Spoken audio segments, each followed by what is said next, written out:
Good morning, everyone. Welcome back. Thank you for joining us. We're glad you're here. I'm Steve. And I'm Scott. And together we're Backyard Musings Science and Technology channel. Yeah, and I forgot to mention yesterday that I am back in the home bunker instead of the secret bunker of Utah. So it'll be this week for a few weeks, and we'll see how it goes. And Steve is still residing in the People's Republic of California under protest, and Gavin Newsom was not glad to see that happen. He wanted Steve to leave the state, but it's all good. Soon enough.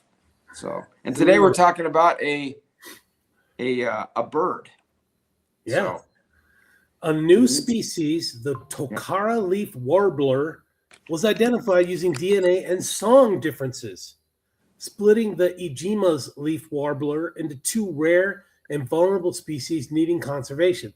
Scientists have identified a previously unrecognized species of leaf warbler in Japan, revealing that what was once considered a single species, the Ijima's leaf warbler, is actually two distinct species. While new bird species are described each year around the world, this case stands out because physical appearance alone did not reveal the difference. Instead, DNA analysis provided the decisive evidence that two species exist. Would you like to know more? Okay, and we were just talking about that a few days ago, maybe weeks ago, about how they've really come on to this discovery of multiple species that they thought was just one or two, and now they're seeing many. So this is cool. All right, here's a quote. This shows how important it is to use genetic methods to reveal hidden biodiversity at a time of global biodiversity crisis. I didn't know we were in a crisis on this. I didn't know that either. Yeah. These methods can help provide more complete knowledge on which to base future nature conservation efforts. That's according to I'm hoping I'm pronouncing that right. Per Alstrom at the Uppsala University, or Uppsala. Part of the researchers who have discovered the new species, Tokara Leaf Warbler. Okay, Scott left me with this big word. The Ijima's leaf warbler, Philoscopus ijimai, is a rare migratory bird that lives only on the Izu Islands south of Tokyo, Japan, and on the Tokara Islands about 1,000 kilometers to the southwest. Okay, so migratory means it moves around a lot, right? Yeah. Like ducks are migratory. Some dove are migratory. There's a lot of migratory birds. So are we saying that this bird goes between the Izu Islands and the Tokara Islands?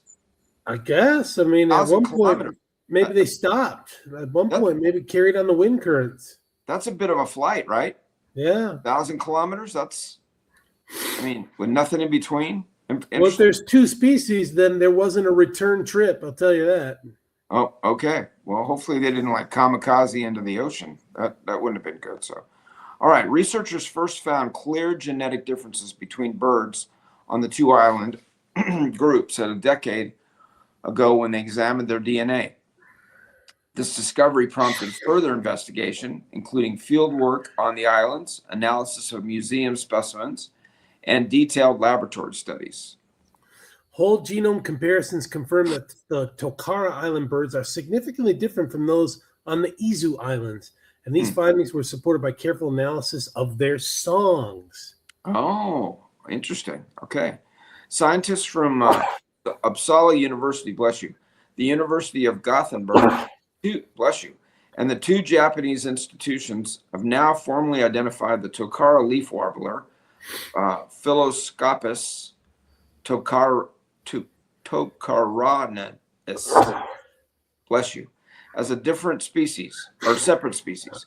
The previous discovery of a new bird species in Japan dates back to 1982 when the Okinawa rail, Galeras Okinawa was described. I don't know. Anywhere. We'll stick with Okinawa rail. Yeah, there we go. Excuse me. Bless you. I'm taking the day off now.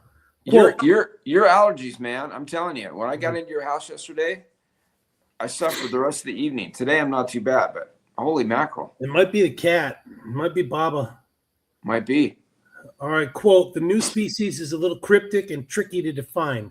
In terms of appearance, it doesn't differ from the Ijima's leaf warbler.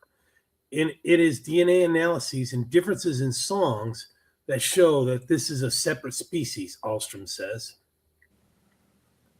You know, I'm looking at that. Cryptic and tricky. That kind of defines our channel. You know, so? Yeah. Okay. Let's see. Tokara Island. No, the birds. I'm not going to read that. Yeah, birds inhabit small island groups, which limits their population sizes. The Tokara Islands cover just over 100 square kilometers in total, so that's pretty small. Yeah. Smaller than, is that Faro, an island off the coast of Gotland? I don't know where Gotland is, and are spread across 12 islands. Yeah, I think Gotland is something up in the Netherlands. Okay. Something up there. Both species have very low genetic diversity, which may increase their susceptibility to environmental changes and disease. At the same time, there are indications that their populations may have partially recovered after earlier declines. The Ijima's leaf warbler is already classified as vulnerable by the International Union for Conservation of Nature, and is protected as a Japanese national monument. Really? Yeah, I guess so. Natural monument. Interesting. Because the Tokara Leaf Warbler appears to be just as rare, researchers recommend that both species receive vulnerable status and ongoing monitoring to track any future changes in their populations. Okay, so I looked this up while you're reading that. Gotland is in Sweden. It's an island in Sweden, or from part of Sweden. So. Somewhere up there, yeah. Yeah, Sweden, Norway. Interesting. Okay, there you have it, folks. All right. Thanks for joining us. We hope that you found this interesting. I thought. Yeah, we've been doing a lot of this multiple species stuff, so very cool. Very cool. All right, we'll see you in the afternoon. Take care, everyone. Thanks.